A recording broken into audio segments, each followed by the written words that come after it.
Attention.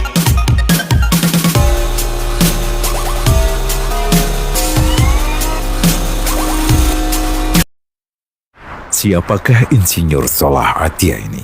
Mengapa kematian beliau menggemparkan Kairo? Dengan pemakamannya yang dihadiri lebih dari 1,5 juta orang. Mari kita simak kisah dari Asosiasi Universitas Islam Mesir ini. Al-Kisah dari kampung kecil bernama Tafahna al-Ashraf, distrik Mitghamir, provinsi Dakohliah, Mesir, ada 9 orang sarjana miskin lulusan Fakultas Pertanian. Lalu mereka pun sepakat membuat sebuah peternakan unggas, sembari mencari mitra ke-10.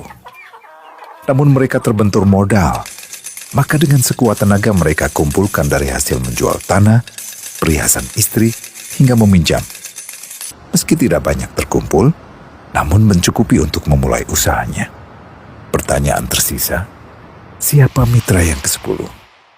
Insinyur Salah, satu dari mereka pun berkata, "Aku sudah menemukan mitra yang ke-10. Siapa?" kata teman-temannya. "Allah," lanjutnya. "Allah akan menjadi mitra usaha kita yang ke-10. Allah akan mendapat 10% dari keuntungan kita. Dengan perjanjian, Allah yang akan memberikan perlindungan dan pemeliharaan, keamanan dari segala wabah penyakit." Akhirnya mereka pun sepakat. Kontrak kerjasama pun ditulis secara rinci dan dicatatkan ke notaris, lengkap dengan peran mitra ke-10 tersebut. Tak disangka, setelah 1 musim bisnis mereka langsung meroket, jauh dari yang dibayangkan sebelumnya. Lalu mereka pun kembali bersepakat menambah jatah keuntungan mitra ke-10 menjadi 20% di musim kedua, dan begitu seterusnya hingga mencapai 50%. Lalu bagaimana keuntungan mitra ke-10 itu dialokasikan? Dimulai dengan membangun sekolah dasar Islam putra, lalu lanjut putri, kemudian sekolah menengah putra, kemudian putri. Tambah lagi madrasah aliyah putra, lalu putri. Tapi karena keuntungan terus membanjir, akhirnya dibentuklah Baitul Mal. Dan mereka pun mengajukan ke pemerintah untuk membangun universitas di kampung. Awalnya ditolak dengan alasan tiadanya akses bagi para mahasiswa.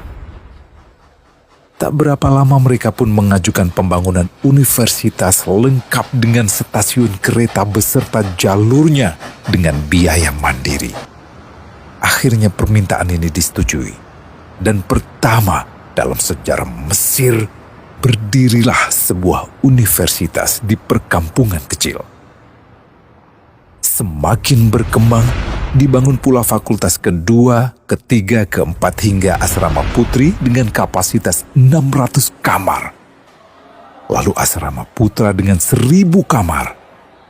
Tiket kereta api pun digratiskan untuk memudahkan transportasi menuju kampung tersebut. Tak cukup hanya itu, dibangun Baitul Mal berikutnya hingga hilang kemiskinan di daerah tersebut. Dan program ini diduplikasi ke kampung-kampung lain hingga bisa dikatakan tak ada kampung yang disinggahi Insinyur Salah kecuali akan dibangun Baitul Mal untuk warga. Bantuan pun diberikan untuk fakir miskin dan para janda. Pemuda pengangguran pun dilatih untuk mengelola perkebunan sayur hingga mandiri, bahkan sampai bisa mengekspor ke negara tetangga. Pada saat panen raya, seluruh penduduk dikirimi paket sayur. Di hari pertama Ramadan diadakan buka puasa bersama untuk seluruh penduduk desa.